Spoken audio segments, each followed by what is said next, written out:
Hi, welcome back to my YouTube channel. ನನ್ನ YouTube ಚಾನಲ್ಗೆ ತಮ್ಮೆಲ್ಲರಿಗೂ ಸ್ವಾಗತ ಸುಸ್ವಾಗತ. ಸೊ ಇವತ್ತು ಲೇಟಾಗಿ ಎದ್ದೆ, ದಿನಾನು ಲೇಟಾಗಿ ಎದ್ದೇಳ್ತೀನಿ, ಅದ್ರಾಗ ಏನು ಸ್ಪೆಷಲ್ ಇಲ್ಲ.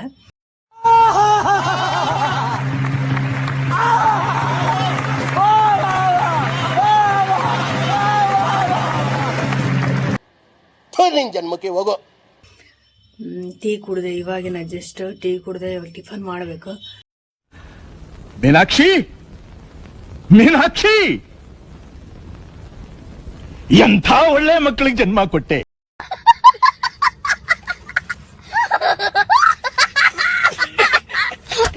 ಟಿಫನ್ ಏನ್ ಮಾಡ್ಬೇಕು ಅಂತ ಗೊತ್ತಾಗ್ತಾ ಇಲ್ಲ. ಸೊ ಆಮೇಲೆ ಇವತ್ತೊಂದು ಮದ್ವೆ ಇದೆ, ಅಟೆಂಡ್ ಆಗ್ಬೇಕು. ಆಲ್ರೆಡಿ ಟೈಮ್ 9 ಗಂಟೆ ಆಗೈತಿ. ಹೋಗೋ ಅಷ್ಟೊತ್ತಿಗೆ ಎಷ್ಟೊತ್ತಾಗುತ್ತೋ ಗೊತ್ತಿಲ್ಲ. ನಂಗೆ ಹೋಗಕ್ಕೆ ಇಂಟ್ರೆಸ್ಟ್ ಇಲ್ಲ, ಬಟ್ ಸ್ಟಿಲ್ ಹೋಗ್ಲೇಬೇಕು ಅನ್ಕೊಂಡಿದೀನಿ. ಹಾಗೇನೂ ಹೋಗ್ಬೇಕು, ಹೋಗಿಲ್ಲ. ಸಾರಿ ನಿಮ್ಮ ಅಮ್ಮನ ಪಿಂಡ ಯಾವ ಬೋಳಿ ಮಗನಿಗೆ ಅರ್ಥವಾಗುತ್ತೆ.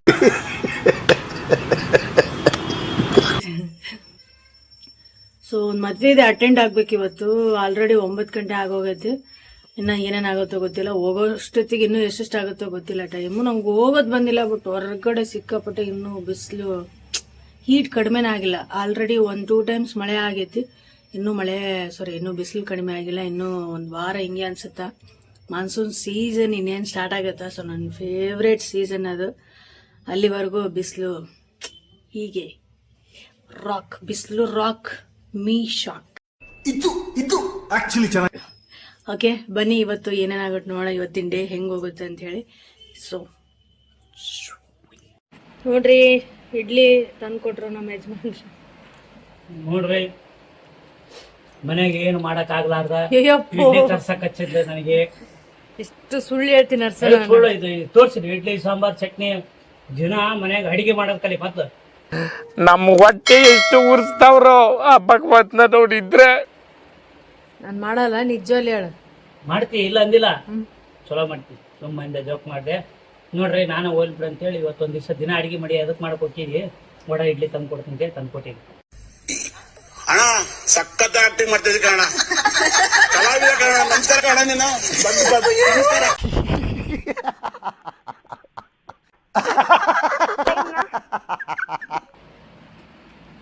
ಇಡ್ಲಿ ತಿನ್ನಕತ್ತೀವಿ. ಆಫ್ಲೈನ್ ಹೆಂಗಿರ್ತೀವಿ, ಆನ್ಲೈನ್ ಹೆಂಗಿರ್ತೀವಿ. ಇನ್ನ ಇಟ್ಟೆ ಕ್ಯಾಮ್ರಾ ನಾನು ಬೇಕಂತ ಮಾತಾಡಿದ್ದೆ ಅಂತ ಮಾಡಿದ್ದೆ. ಓಕೆ, ಟಿಫನ್ ಮಾಡಿ ಈಗ ಇಲ್ಲಿ ಮುಂದೆ ಏನಾಗುತ್ತೋ ಗೊತ್ತಿಲ್ಲ. ಕಲರ್ಸ್ ಹಾಕಿವಿ. ಒಬ್ಬೊಬ್ರು ಒಂದೊಂದು ದಿಕ್ಕಿಗೆ ಹೋಗೋದಿದೆ, ಹೋಗ್ತೇವೆ ಎಲ್ಲ ಗೊತ್ತಿಲ್ಲ. ಅವ್ರಿಗೆ ಅದ ಬೇಕಾಗಿ ಲಗ್ನ ಆಗ್ಲಿ ಲಗ್ನ, ನಿಮ್ಮ ತಲೆ ಕೂದು ಹೊಸ್ಕೂದ್ರಲಾಗತ್ತವ.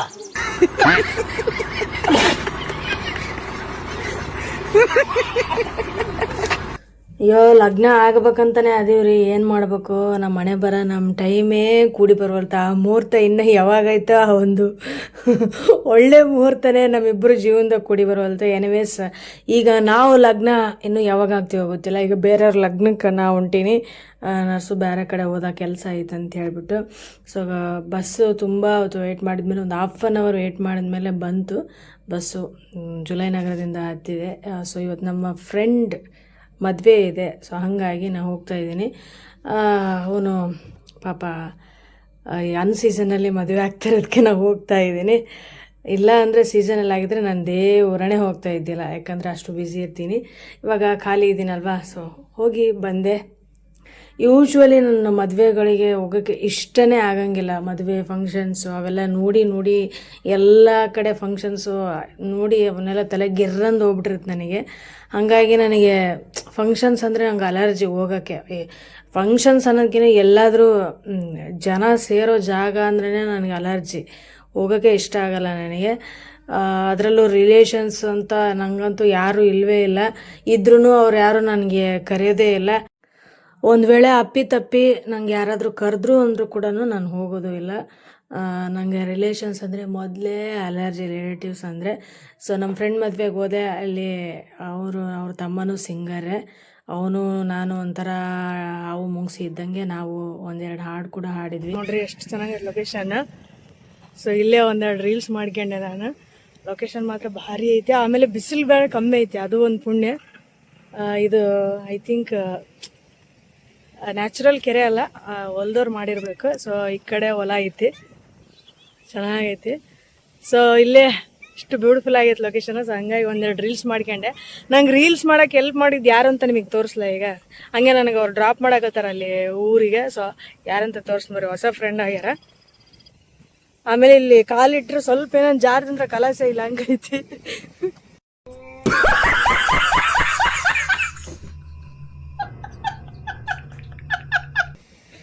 ಸೊ ನನಗೆ ರೀಲ್ಸ್ ಮಾಡಕ್ಕೆ ಇಲ್ಲಿ ನೋಡ್ರಿ, ನನ್ನ ಬ್ಯಾಗ್ ಇಲ್ಲಿಟ್ಟೀನಿ. ಇಲ್ಲಿಟ್ಟು ನಾವು ರೀಲ್ಸ್ ಮಾಡಕತ್ತಿದ್ದೆ. ಬ್ಯಾಗ್ ತಗೊಂಡು ಇವರೇ ನೋಡ್ರಿ ನಂಗೆ ರೀಲ್ಸ್ ಮಾಡಕ್ಕೆ ಹೆಲ್ಪ್ ಮಾಡಿದ್ದು, ಹೊಸ ಫ್ರೆಂಡ್ ಮಹೇಶ್ ಅಂತೇಳಿ. ಸೊ ಇದು ಮದುವೆಗೆ ಬಂದಲ್ಲಿ ಸಿಕ್ಕರು ನನಗೆ. ತಮ್ಮ ಹಾಯ್ ಮಾಡಿ. ನನಗೆ ಊರಿಗೆ ಬಿಡಕತ್ತಾನ, ಅಲ್ಲಿ ಕಂಪ್ನಿಯವ್ರಿಗೆ ಡ್ರಾಪ್ ಮಾಡಕತ್ತಾನ, ಹಂಗೆ ಹೆಲ್ಪನ್ನು ಮಾಡಿದೆ. Thank you Mahesh. ಓಕೆ ಬನ್ನಿ ಹೋಗೋಣ. ಅಲ್ಲಿಂದ ಸೀದಾ ಮನೆಗೆ ಬಂದೆ. ಮನೆಗೆ ಬಂದು ಫ್ರೆಶ್ ಅಪ್ ಎಲ್ಲ ಆದೆ. ಸ್ವಲ್ಪ ಟಯರ್ಡ್ ಆಗಿತ್ತು, ಅಷ್ಟೇನು ಟಯರ್ಡ್ ಆಗಿದ್ದಿಲ್ಲ. ದೀಪ ಎಲ್ಲ ಹಚ್ಚಿ ದೇವರಿಗೆ ಯಾಕೋ ಮನಸ್ಸು ಇದ್ಕಿದ್ದಂಗೆ ನನಗೆ ಎಲ್ಲ ಹಳೇದೆಲ್ಲ ನೆನಪಾಗಕ್ಕೆ ಶುರುವಾಯಿತು. ನಮ್ಮ ತಾಯಿ ನೆನಪ ಆಗಕ್ಕೆ ಶುರುವಾಯಿತು. ಒಂದೇ ಸಲ ನಾನು ಡಲ್ಲಾಗಿ ಹೋಗ್ಬಿಟ್ಟೆ.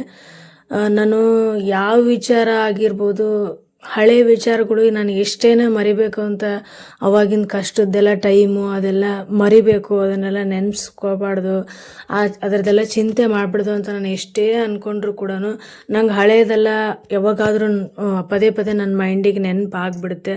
ಅವಾಗ ನಾನು ಸುಮ್ಮನೆ ಸೈಲೆಂಟಾಗಿ ಹೋಗ್ಬಿಡ್ತೀನಿ. ಏನನ್ಸುತ್ತೆ ಅಂದರೆ ನಮ್ಮ ತಾಯಿ ಇರಬೇಕಾಗಿತ್ತು ನನಗೆ, ಯಾರು ಇಲ್ಲದೆ ಇದ್ರು ಕೂಡ. ಅಂದರೆ ನಾನು ಅಷ್ಟು ನಮ್ಮ ತಾಯಿನ ಪ್ರೀತಿಸ್ಬಿಟ್ಟಿದ್ದೀನಿ, ಅಥವಾ ನಮ್ಮ ತಾಯಿ ನನ್ನ ಪ್ರೀತಿಸಿದಾಳೆ ಅಂತ ಹಂಗಂತಲ್ಲ. ನನಗೆ ಅಂತ ಯಾರೂ ಇಲ್ಲ. ನಾನು ಅಕಸ್ಮಾತ್ ಟಯರ್ಡಾಗಿ ಬಂದಾಗ ಏನೇ ಇದ್ದರೂ ಕೂಡ ನಾನೇ ಮಾಡ್ಕೋಬೇಕು. ನನಗೆ ಅಂತ ಒಂದು ಜೀವ ಅಂತಂದರೆ ಯಾರೂ ಇಲ್ಲ ಪ್ರೆಸೆಂಟ್ ಸಿಚುವೇಶನಲ್ಲಿ.